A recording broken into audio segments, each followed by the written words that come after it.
Hello, everybody, and welcome to the Trade Talks Live. I'm Roger Wakefield, one of your hosts, and this is Squirt. Hey everybody, good morning. Happy Wednesday. It is hump day and happy to be in the studio again today. Great place to be. If you've been here before, welcome back. We're glad that you're here. If you've never been here before, welcome to the Trade Talks Live. What we do is we talk about all kinds of different things in the trades, and it's not just plumbing. It's plumbing, electrical, HVAC, roofing, and then a big long list of a whole bunch of other things. So if you found this accidentally and you were looking for something else, you might want to hang around. It's really pretty cool.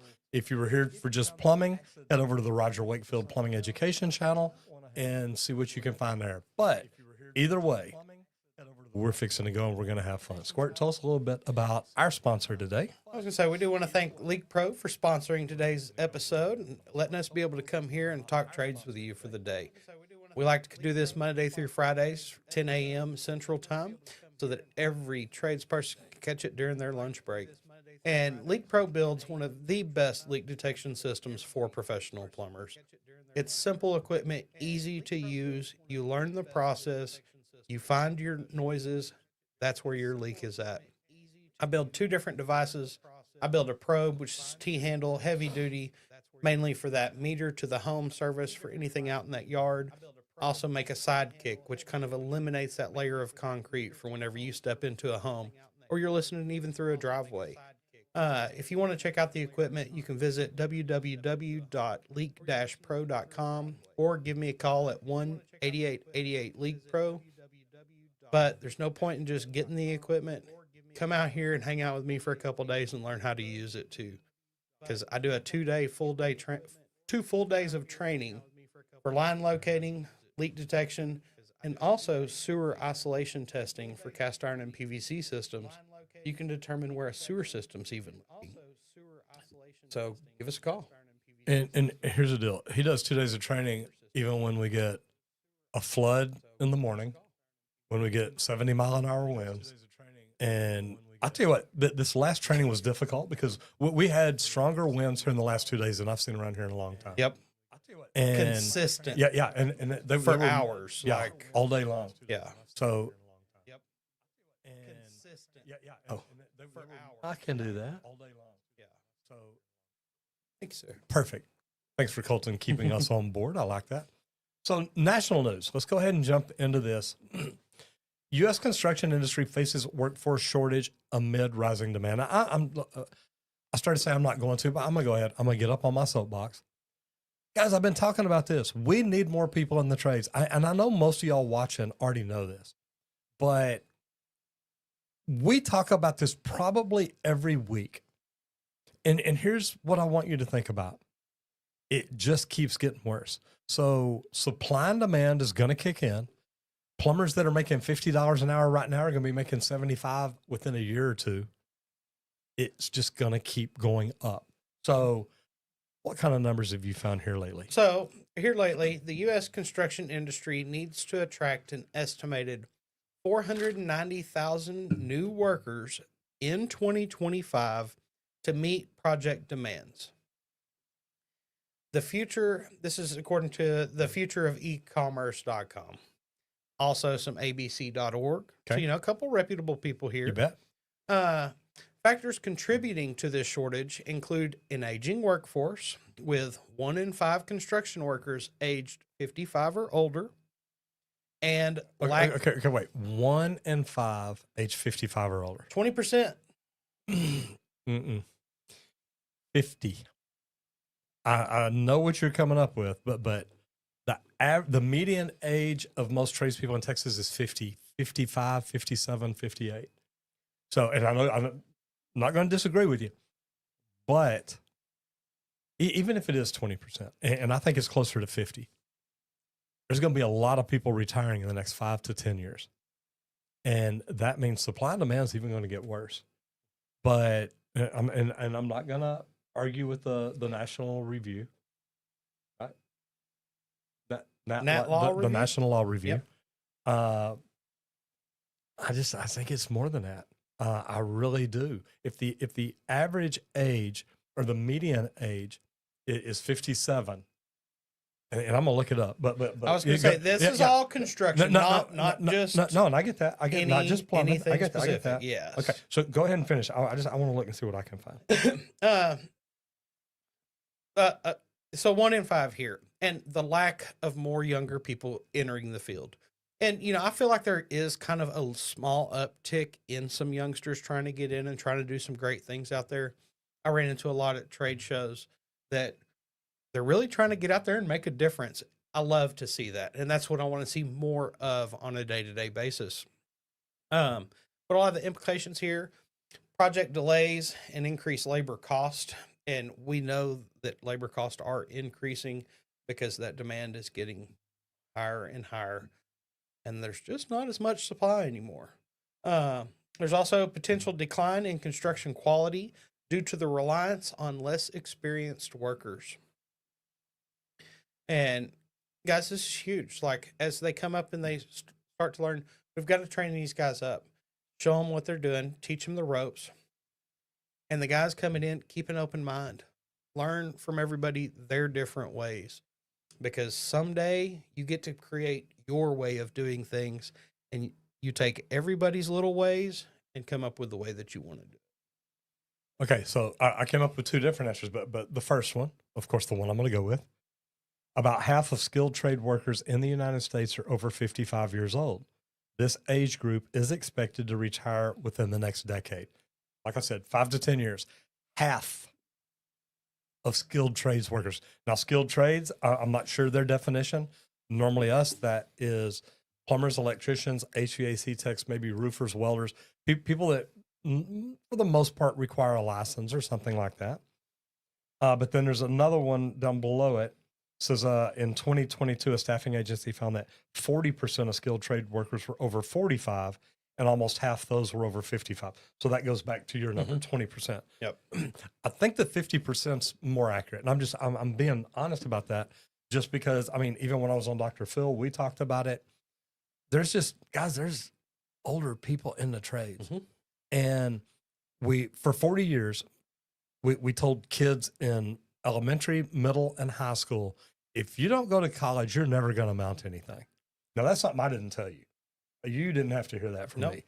But there's a lot of parents that get taught. Now, Meemaw may have told you that because she wanted you to get an education. I'm fine with that. The whole family would have loved to see me go to college. Absolutely. Absolutely. But it was also a family full of plumbers. So, you know. yeah, we all want better for our kids. We are. But I mean, look at you. You're becoming an entrepreneur. Yep. I'm good with that. I would rather see you work for yourself than have a great job that you went to college for, working for somebody else 40 hours a day or 40 hours a week, maybe 40 hours a day, 40 hours a week, every single week. So I love this. All right. So we're going to roll over into the bottom line. And this is a big topic lately, but navigating tariff impacts on construction costs. Yeah. You know, tariffs are coming. We know I think listening this morning, Canadians firing back, and they're going to put tariffs on us. They're going to put tariffs on us. They're going to quit carrying American-made products. They're going to charge American Jack businesses Daniels more, and just like all this stuff. And it's, y'all can thank Trump for it. Okay. But if that's what we've got to do, that's what we've got to do. You know, I'll embrace the tariffs that are coming and try to prepare myself the best I can for them. And that's why we want to bring this up, guys. It's not, are you for it or against it or any of that? Guess what? There's no argument there. It's going to happen. It's coming. They're already saying it's coming. Prepare yourselves for that. What's the best way a company can prepare for this? You know, so like one of my best things to overcome this is bulk material prices. It's one of the things I've seen time and time again whenever material prices start to go crazy. If you can have that vendor or supplier that'll do a bulk purchase so that they have it sitting there ready to go, it changes everything. There's no tariffs on what's already sitting there. Doesn't matter what they do or what happens. So bulk purchases can help keep that cost down a lot. That's one of my favorite ones. You can also source alternative materials. I love to know that domestic's going to be on the same playing field as domestic imports and things like that, which is great for our country. But some jobs that you're already locked into, you're going to have to try to figure out some alternative methods to use. Negotiate with any of the suppliers that you've got. That's one of the best ones. Make sure you've got that good relationship built with your suppliers. Talk to them all the time. You know, we used to have them stop by the office, I feel like once a week from every different Everywhere, supplier. yes. It was just like, hey, brought some breakfast by or whatever. Just even to say hi, check on you, see if there's anything you need, something like that. Or, hey, have y'all heard about the pricing increase that's about to come? They stop by and tell you things like this. Also, implementing cost-saving technologies. There's so many new tools coming out to make our jobs easier, but the main thing, it saves time on the labor, makes you more productive. If you can save on labor, you're really going to save and be able to overcome these tariffs no problem. You know, and here's the thing, guys. Look, what Trump's trying to do is straighten it out and say, look, either buy American. We have people all the time buy made from China because it's cheaper. That hurts America, and I completely get that. And I mean, if anything, being in the union, that's one thing that I learned. It's like, look, if we're buying cheaper products, cheaper made products, when we make the product just as well. I've got some sweatpants that in the union, I was searching, I want American made, and found them. I bought those 10 years ago. I've still got them. And don't get me wrong, I've worn the freaking heck out of them. I probably should get rid of a couple of them. But look, buy American. Really, at the end of the day, that's what we're trying to say. It's a smart thing to do. Start looking at it, start pricing it. They want to make it where we can't ship Jack Daniels to Canada. Okay. When you go to Canada, drink Canadian Mist. I don't know. If you go to Mexico, drink tequila. Yep. I do that anyway. But man, wait a minute. I'm gonna have to start arguing these tariffs, because if they start putting tariffs on tequila coming in the United States, Yeah. man, my world just got really rough. Okay, we're gonna talk safety, but here's the thing, Squirt. What's the worst safety accident you've ever seen on a job site? Man, so luckily a lot of my time I missed deaths on a project by a month. I either left the project 1 month before something bad happened on it, or I showed up on a job 1 month after something devastating had just happened. But I can remember being an apprentice. I was working at Texas Instruments and had a couple guys working on a liquid nitrogen line. They went to remove the cap. They're extending this line out. Well, the valve was bleeding by. Well, liquid nitrogen expands 300 to 1.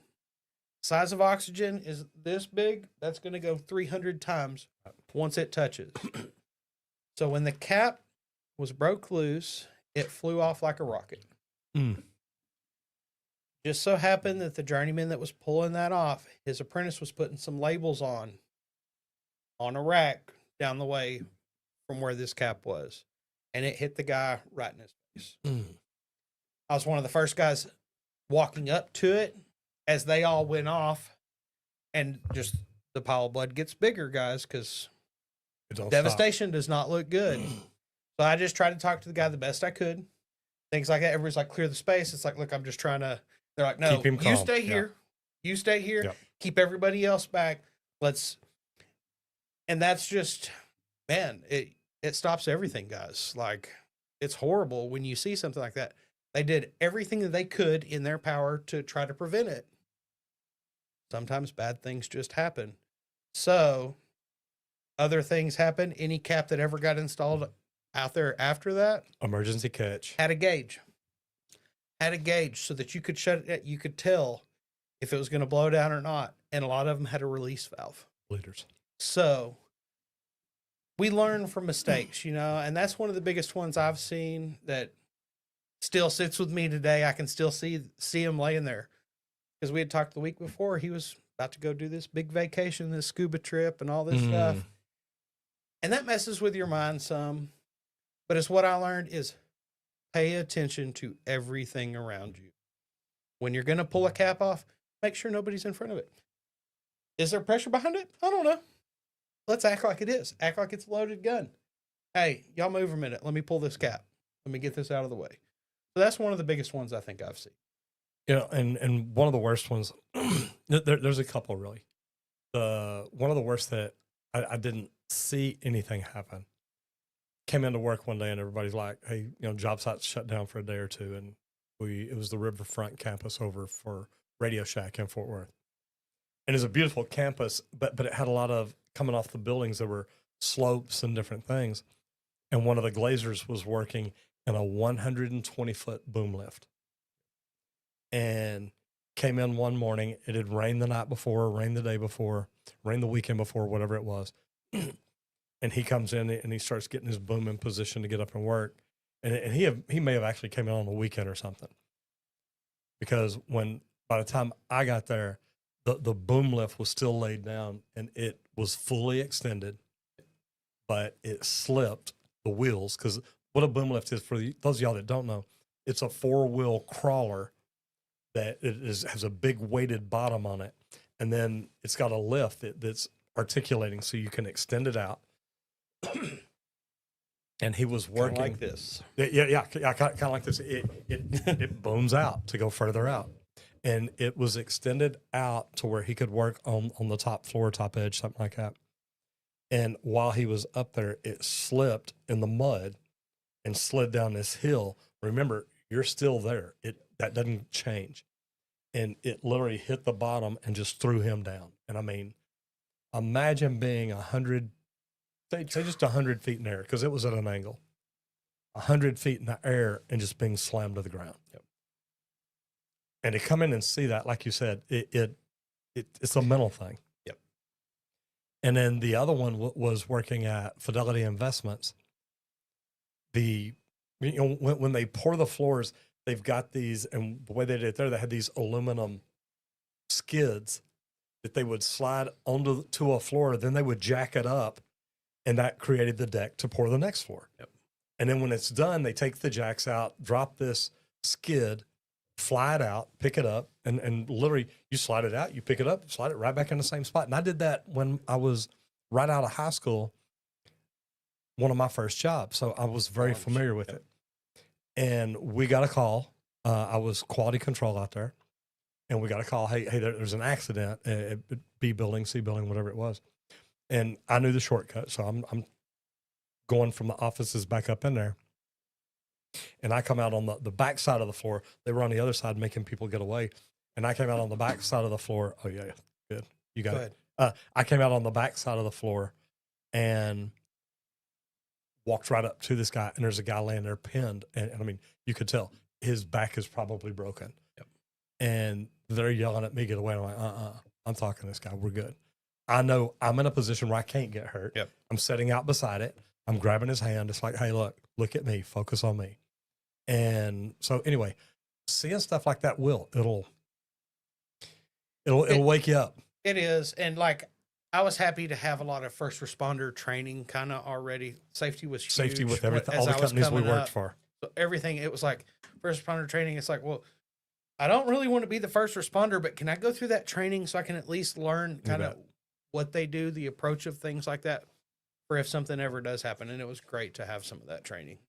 Matt McDonough says, Mr. Miyagi of Plumbing and Squirt, what's up, brothers? It is a beautiful day. Morning. Happy hump day. That's it.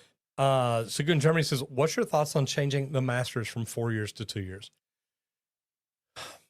I could live with that. I think that it's more important that we change the that we change the journeyman first. We need to get it down where people can get in the trades and make money. And I think with the education available today, 4 years is too long for that. 4 years for a master's, I don't necessarily have a problem with that. It used to be once you got your journeyman, I think a year later, or not really, maybe not even a year. My thing is, look, on the master's, if you can pass the test, you deserve your master's. So now I can see it both ways. Matt says, I remember the Monte Carlo. The electricians blew up a transformer. 2 guys died. 1 had severe burns. 70-foot boom lift was my most intensive experience, or most intense experience. Look, those boom lifts, they'll make your sphincter pucker up tight. And I'm just telling you because I know I've been there. All right, we're going to talk about new construction, but you've studied 3D printing. Yes. And you're literally under the mindset that in the not so far off future, I'll have a printer on a job site where if I need a copper 3/4 inch 90, Yep. I just press a button and it goes to printing. it's like estimating. Just press the button. That's all y'all got to do. Just press the button. Just click here. You Click- just yeah, got to know where to click. all you got to do is click one button. Click the right Come on. spots. It's Just gonna be fun. John Trammell, just click a button. Just tell me That's the information I need. But you think we're headed there seriously? I think at some point that is going to be the future. Like We can already do plastics that way. we can know already that. do plastic. They already have some that do metals. You know, because that was one of my first curiosities was the 3D printing started with all these plastics and these specific polymers. It's like I'm a metal guy. Yeah, great. I deal with metal. I ain't never gonna have to worry I'm a about metal this. guy. Right. Like I Yeah. like metal.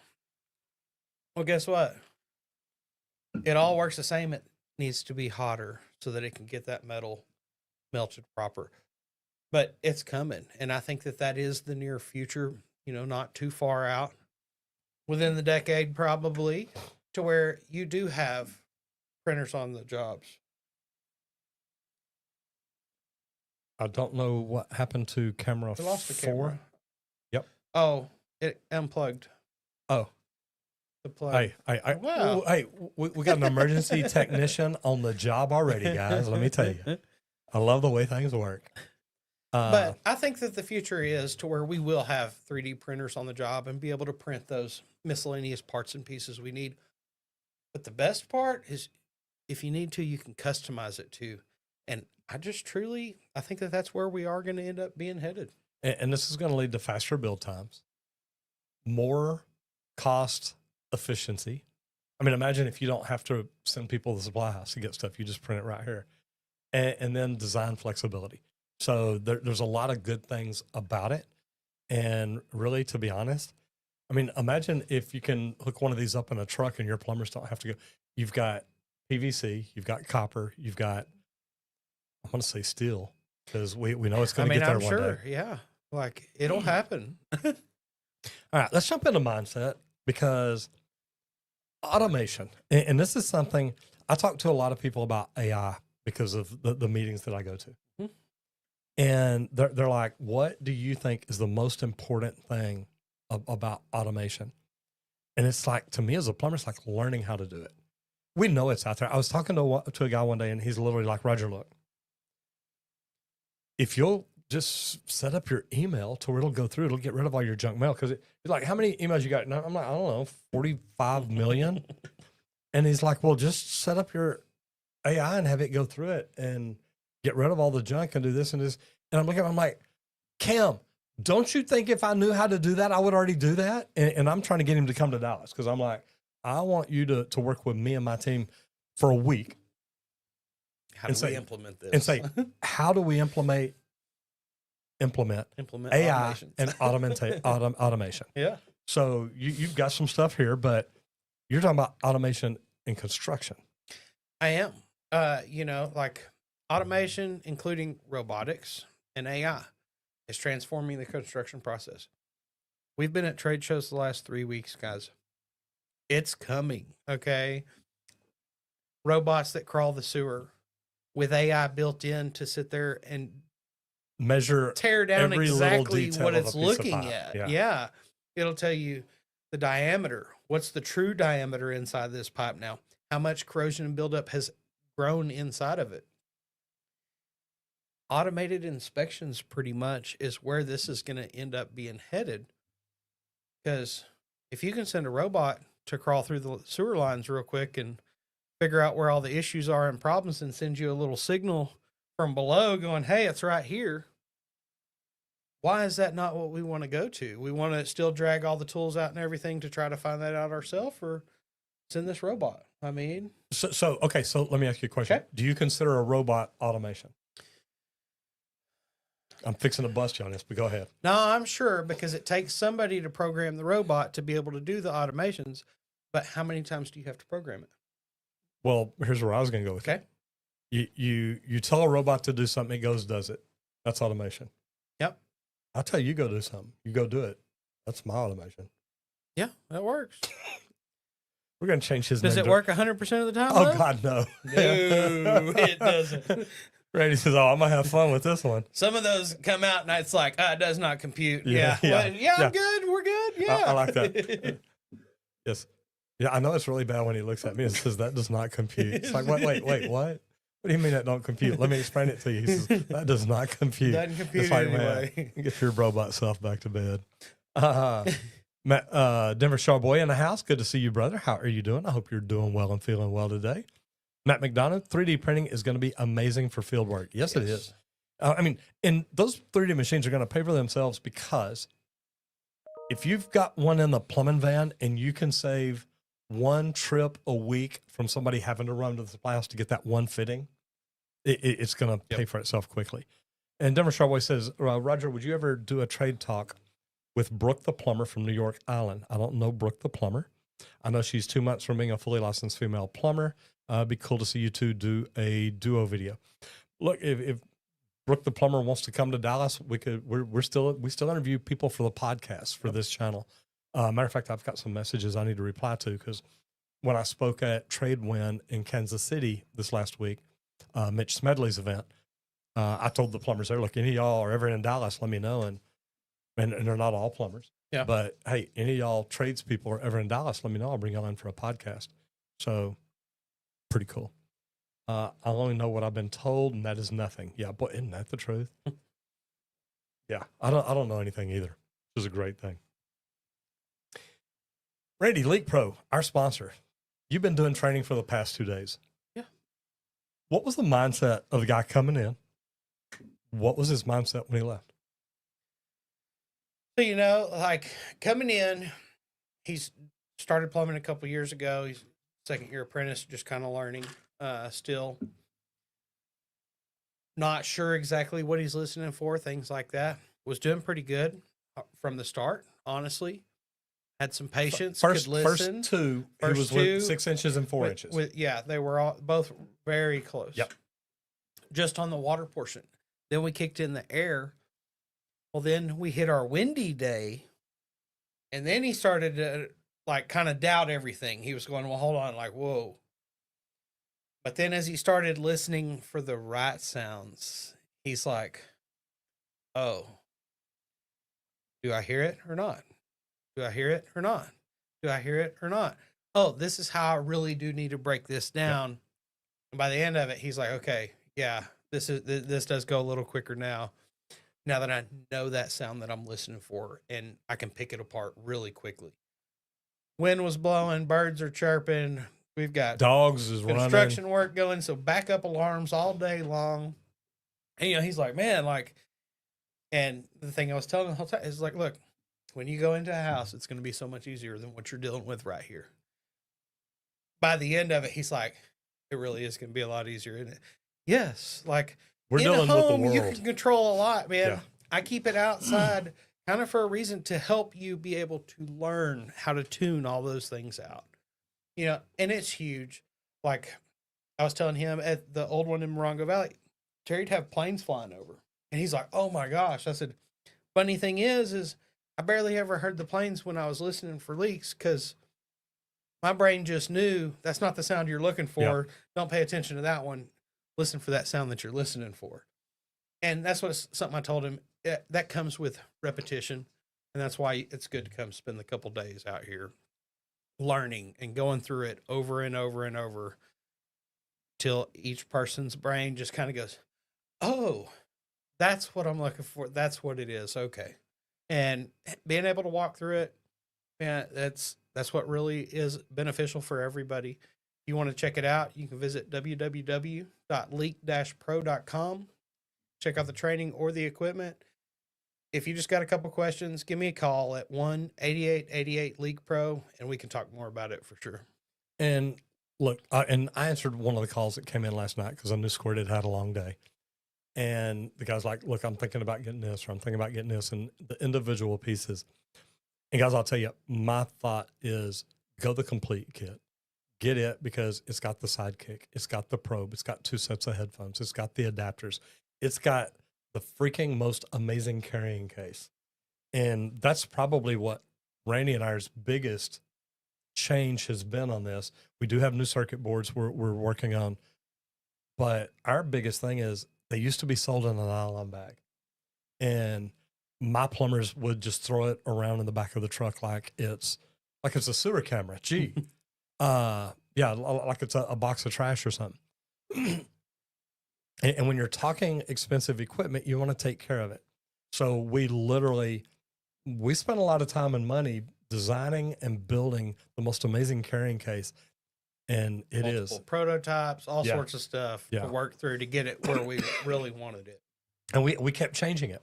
It's like, wait, let's do this better. What if we move this? What if we did this? What if we take this piece out? And because that case used to be like 6 foot, now we're down to about 5 foot. I shortened it almost a foot. Best part was we lightened it over 10 pounds. It's only a 30-pound kit now with everything in it. Completely packed. So that helped a lot. That's what we were talking about with the guy that was out here training this week. We were talking about that. He's like, yeah, I don't need another big heavy thing to deal with all the time. I said, no, I understand. That's why we kind of remove some of the different things from it. So go check it out, www.leak-pro.com, or give Squirt a call at 1-8888-LEAK-PRO. So all trades, we've been at a lot of shows, and the shows that we've been at, there's advancements in every freaking industry. I'm going to say every day, guys. There's something new. And I used to They're say working at it everywhere. there's new tools, materials, equipment, or technology every single day. And if you're not going to shows, you're not looking at stuff like this, you're not seeing the advancements. And I had an interview Monday night for a television show.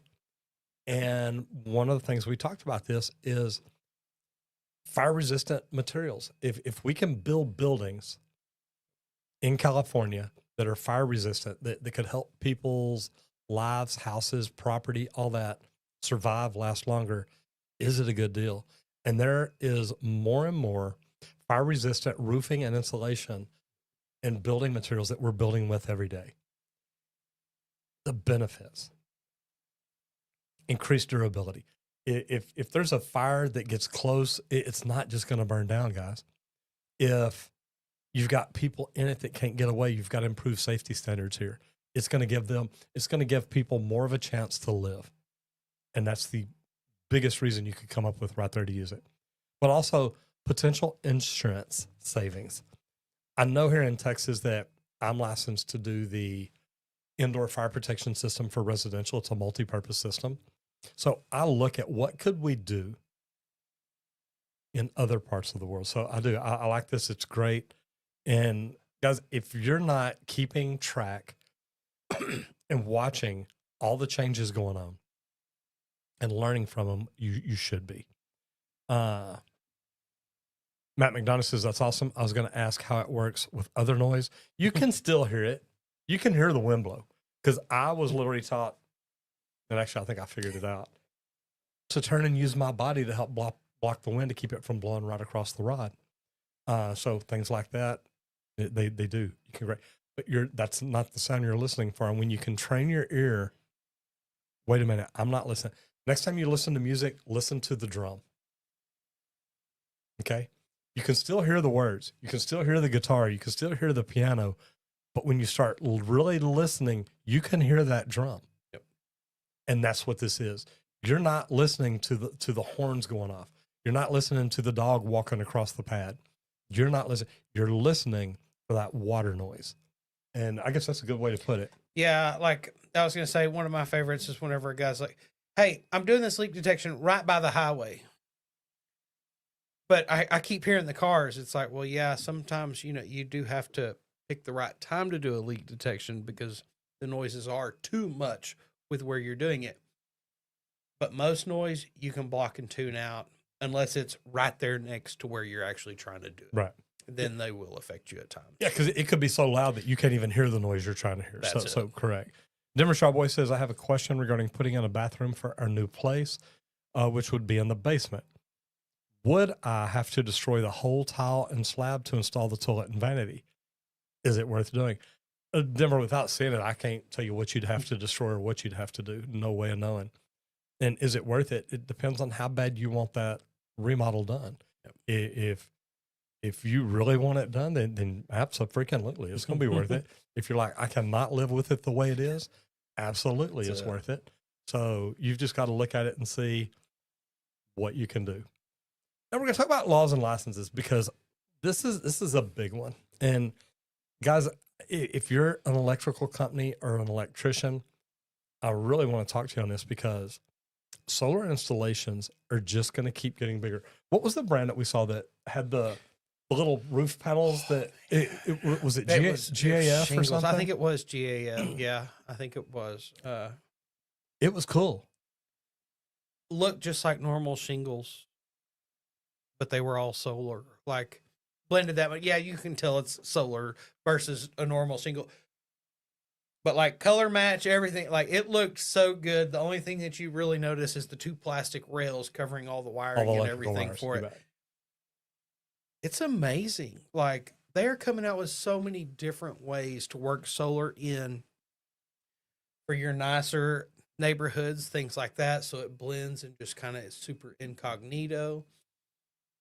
I see solar all over the country because we travel a lot, and you see them everywhere now. Speaking of, we got to fly here in a little bit. It's becoming more and more. But there's new regulations coming for solars. States are implementing licensed requirements for residential solar installers to ensure quality and to protect the customers.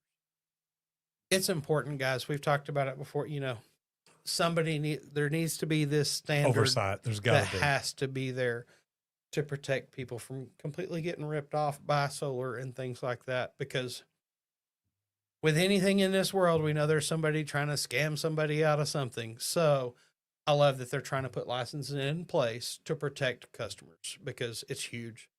Go out and get your license to be able to do these installs if that's what you're adding to your business. And if you're electrical, roofer, any of the, you definitely want to look at adding this to your business. And here's the thing too. Check your state. What are the requirements? Have they got requirements in place yet? Is it regulated? And you need to look at it that way. If it is, you can be on the forefront, because if you get done and all these other roofing companies are like, yeah, we just hadn't done it yet, or solar companies or HVAC companies or electrical companies, well, now you're the only one registered, licensed, current, up to date, because they're going to start driving down the road and they're going to see installs. They're going to pull up and say, hey, where's your permit? Oh, we don't have one. Yeah, you're in trouble. So be the one that gets ahead of everybody else, because what this is going to do is going to lead to higher installation standards. I mean, think about it. If Randy's not a plumber, but he's out installing plumbing, and I'm a plumber and I'm doing it right, where are you going to get your higher standards at? Who's going to do it the best? Normally the people that have studied it and understand that. Increase consumer confidence. If you know, hey, these guys are regulated, they pulled a permit, they got it inspected. When you go to sleep at night, you're not worried about your house burning down. You know it was done right. And this will lead to a potential rise in installation costs, because now they're going to have to pull permits, which costs money. They're going to have to get an inspector out there, which costs money. And, you know, it is what it is. So at the end of the day, it's going to be a good thing, because it's going to lead to better work. Now, we're going to go into business training, because I don't know if y'all know this, but this is a digital platform. All of these. Yeah. We're on multiples. Yeah. Now. TikTok, Instagram, y'all are digital too. We get that. But here's the deal. You can use these digital platforms for client acquisition. Now, I mean, look at us. I've got viewers over here on TikTok and Instagram, and I keep telling them, look, if you've got questions, jump over here to YouTube, subscribe, ring the bell, ask questions. Love to hear from you. But if you've got Facebook, and I had this conversation in Kansas City the other day, if you have Facebook and you're not at least making a video a day, you know, hey guys, look, this is Roger Wakefield. Look, I just installed this valve box here at this house. I want to tell y'all why we did this. And you make a video and post it.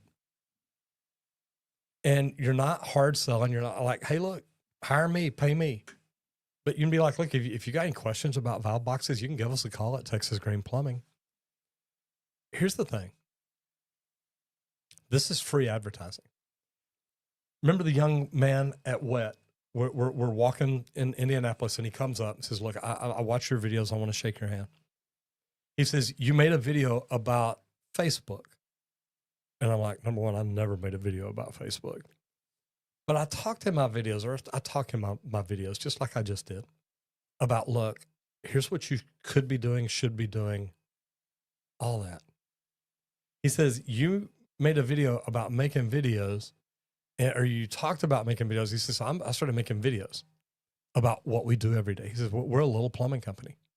And talking to him, he's not that little. He's grown. But he said, I made a video. He said, and then just a couple of weeks ago at church, this lady came up to my wife and says, hey, I saw, and I don't know if she shared it and that's how she saw it or what. Says, I saw this video with your husband. He's a plumber. I need to talk to him. I need a plumber. People buy, you've heard the thing, people buy from people they know, like, and trust. No. They buy from people they know, love, trust, and they're connected to. Facebook, your digital platforms can connect you to a lot of people. Well, this is something I did the other day too, at that conference, and we're talking about views and how many and what's happening and what's going on. In the last 2 days, people have watched 72,580 videos of mine on YouTube only, on my channel, not even this channel. On all our platforms, it's normally about 333,000 a day across all our platforms, because it's about 10 million a month. And that's just quick plumber math. But guys, you can leverage your social platforms to bring clients in. People do it all the time. Showcase the projects that you do. Randy's favorite is before and after. Yes. Take a picture before and then take a picture after you're done. Just that. Saying, just want to show y'all a little change we made. So, like, my thoughts is here. That's your hook, guys. Here's the before and picture. Before and after. And then, boom, it goes to the before and it starts showing the video of the actual transformation to get to that after picture. Most people will sit there and watch the whole thing because they want to see the whole transformation happen. I think that is so cool. I catch myself watching the lawn cutting videos so often. You and me both. Like, and you can't stop because you know, I got to see it. I gotta see how good this How whole did it thing get there? cleans up. How did it? Man, where did he start? Where did he? Like, that's one of the things a lot of people used to ask me. Like, it's like, you go into this disaster area. How do you know where to start? It's like, well, just pick a spot and just start working. Like, start going. You'll get to the end at some point. You got to start somewhere, though. Mm-hmm. And I think it's so cool to see in a lot of these transformations.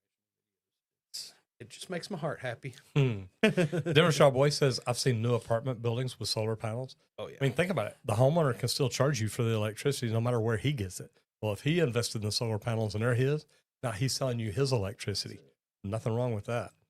It is. It's really cool. And Matt McDonough says, digital marketing is more like it. I love it. It works. Leverage those digital platforms. Now, we're going to talk about vehicles, and I know that we're talking about transitioning to electric work trucks. And I know you have. We've ridden an electric truck together. We have. The Tesla. Yep. Old Cybertruck. I know the Cybertruck. Now, it doesn't feel like you're in a truck. Nope. No, not at all. I don't even think even close. Both of our trucks are up, like Jacked up. up. I like Cybertruck's not up. I like the way he gets on his tiptoe. I mean, they're up here, they're up. and it's They're like up. it's like Cybertruck. I'm back down to a car. Yeah, almost. Kind of. Not quite as Not low. quite. It's up-ish. I've sat in the Tesla Sport, the sport model, No, yeah. and I mean that one That's there. down. I mean, when Yeah. he takes off, I think the concrete you feel it Scrape just a little. just a little bit. That's not bad. When it goes really fast, you really feel it. My favorite Okay. part about them is the get up and go. Oh yeah. Like- Immediate power. Electric vehicles, I notice it so much. Yep. And I'm a guy that pulls out and hits the gas so that I can be going to keep the flow of traffic moving. Electric, you're definitely going to keep the flow of traffic moving. So that's a good thing. these are starting to become. Now look, we don't want them buying them for work trucks because they go fast That's right. or because they take off fast. Y'all don't. I mean, Yep. I do. Randy, You know. I still want mine to go fast.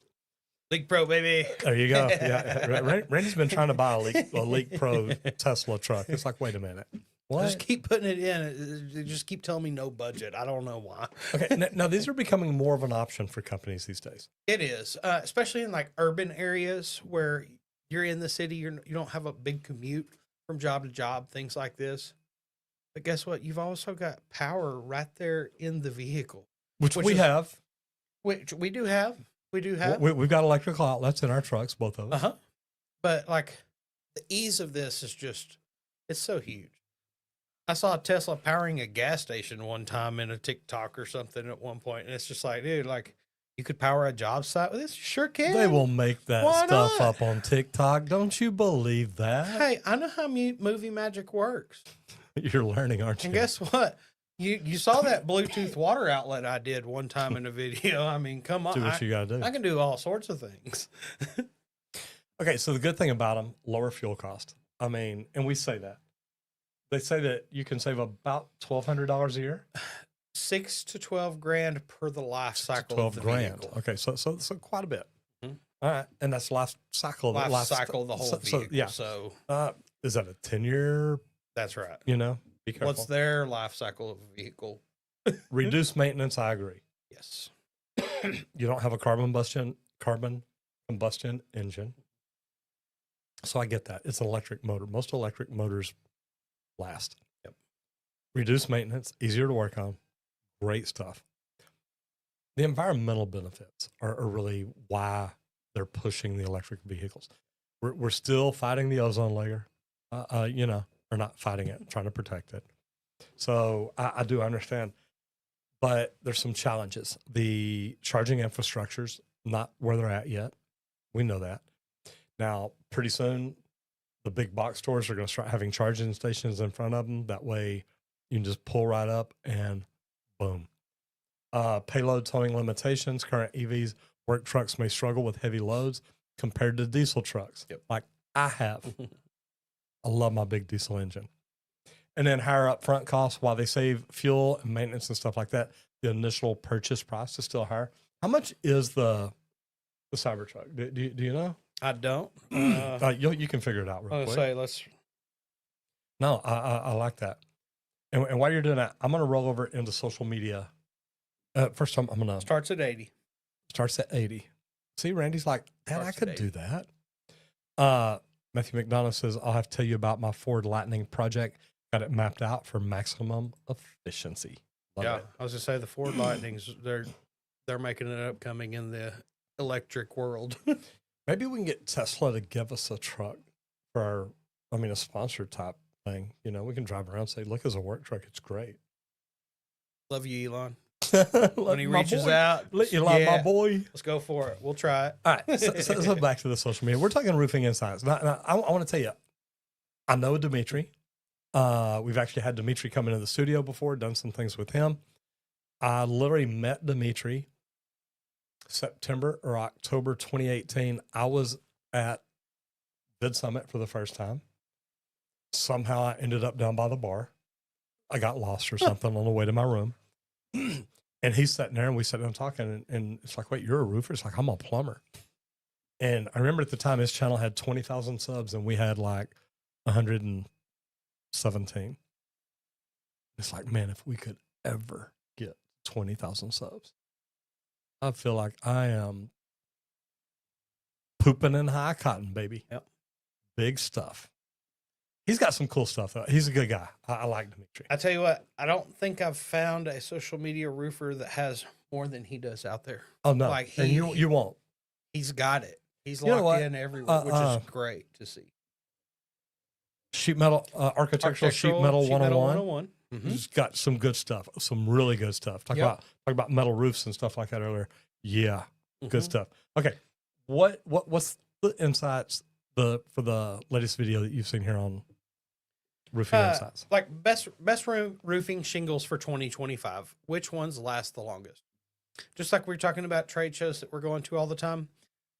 There's new things coming out in every trade. There's new shingles. These are going to last longer. Why? He's going to go through and tear down the different reasons so that you can get an idea, because weather's different all throughout our country, and we know this. So roofs will need to be built a little different for different areas. So you can go through here and try to figure out which ones are going to last the most in your area. And I think that's kind of huge. Also, for like if you are a roofer out there, how to get more roofing jobs using Facebook ads. Which you're learning a lot about. I am learning a lot about Facebook ads. Been enjoying them. Enjoy whenever I hear, yeah, this thing's been just bugging me on Facebook. And it's like, well, you know, hey, you were asking about leak detection. I'm glad that it was showing up for you. Mhm. And that led you to give me a call. You know, let's talk about it. But different insights, not just, hey, here's how you roof, or here's how to pick the best. Here's things that you can use to advantage you and help get your phone ringing, because that's huge in business. We got to have work so we can keep our guys going. And I like that, because your last one are the biggest mistakes roofers make that cost them money. And even though he's making great videos that can help the end consumer, look at the first one, the best roofing shingles. He's making great videos that help the end user, but he's also trying to help the roofing companies. Now he puts on a conference. I've spoken at it before, and look, there's a lot of great stuff. So worth checking out. He does a deep dive on roofing techniques and materials, which is going to help the end user and the roofer. That way they both see these things.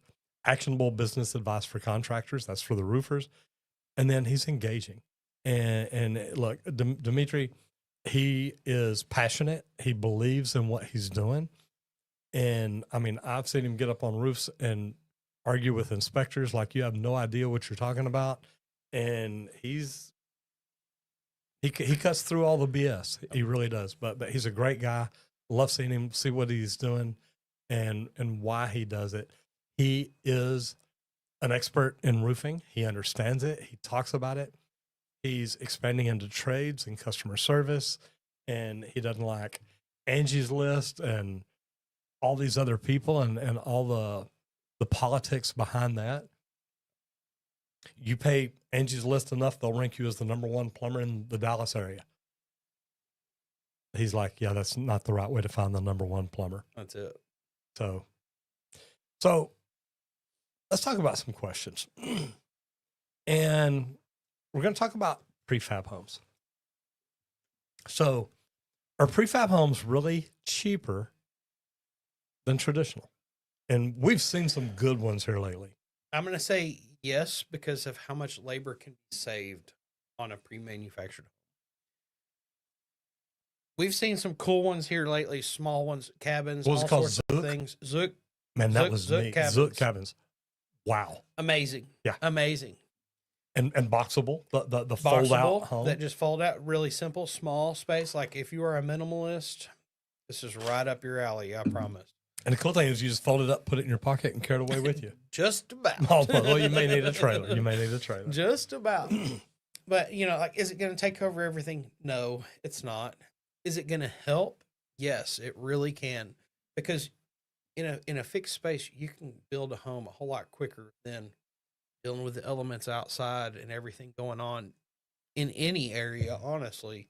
Because weather fluctuations, wind, rain, whatever randomly gets thrown at you. Well, if you're in a warehouse building it, weather can do whatever it wants to outside. It's not going to affect everything I'm doing on my day-to-day basis in here building. And you've got lower labor costs, Mm-hmm. lower material costs because of less waste. And me being a lead AP, look, that waste is a huge. big deal. Yep.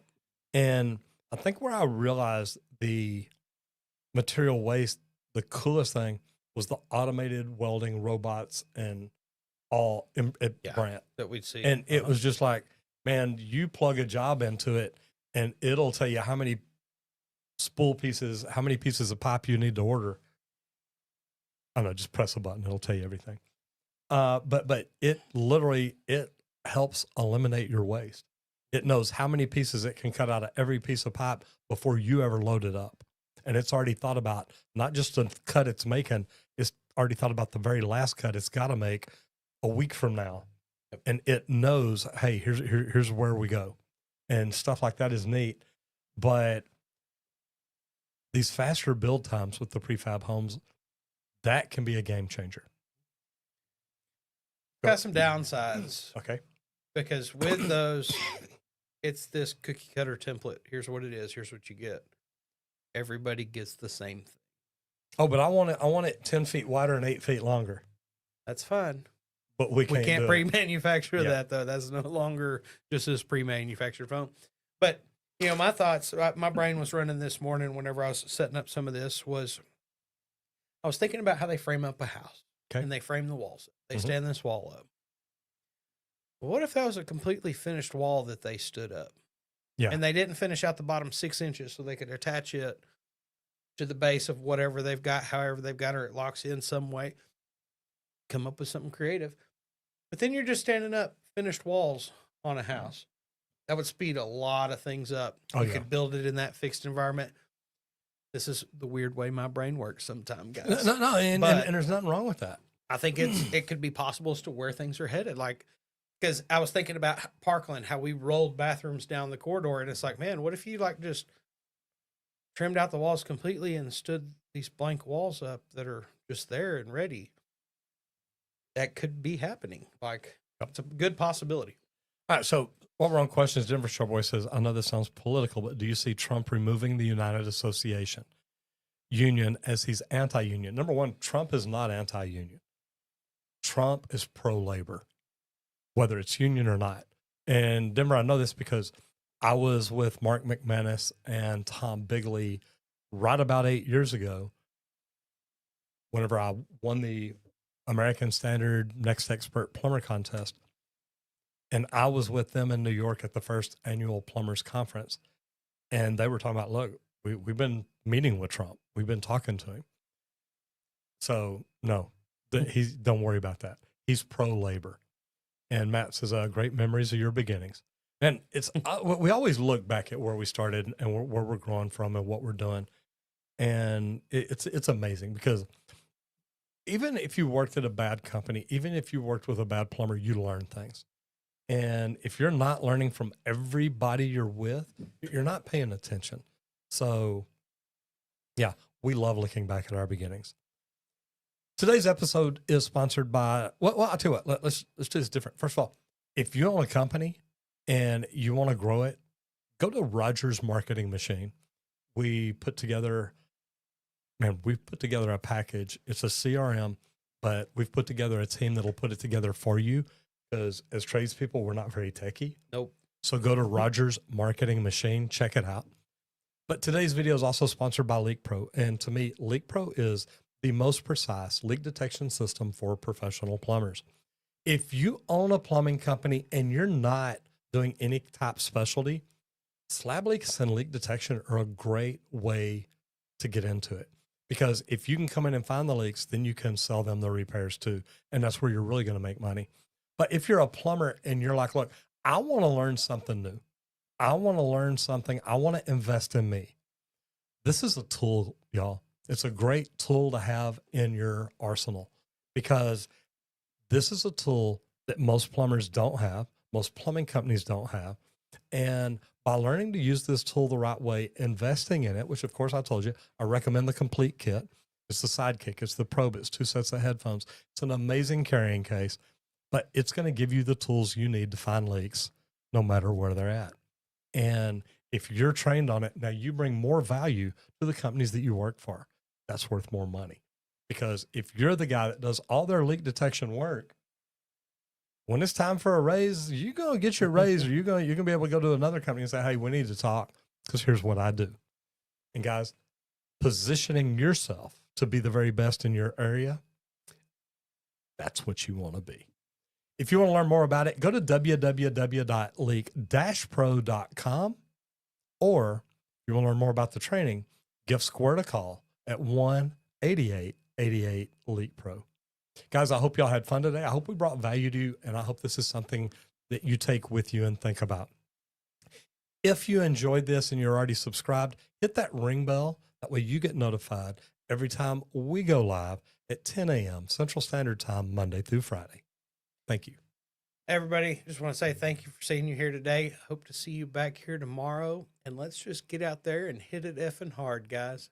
Thanks, guys. Bye, y'all. TikTok.